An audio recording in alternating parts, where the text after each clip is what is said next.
Iba talaga yung pakiramdam mo pag bihira ka lang makaapak sa lupa mong sinilangan. Hello everybody! Welcome back to Uptown Mama Channel. Ngayon, nakauwi na naman ako sa Pinas for almost 4 years and 2 months ata. Para akong namimiss, para akong nabighani sa lugar na aking sinilangan sa Negros Oriental, Visayas. Napakaganda at napakaliwanas sa paningin ang mga color green na makikita mo, kabundukan, kapatagan at mga palayan at mga puno na makikita mo na nag-color verde.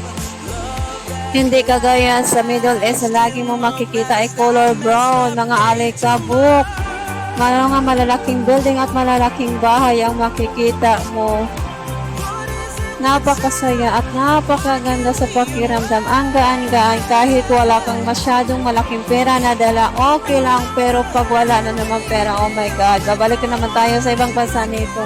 That's all for today's video. Thank you for watching. Bye!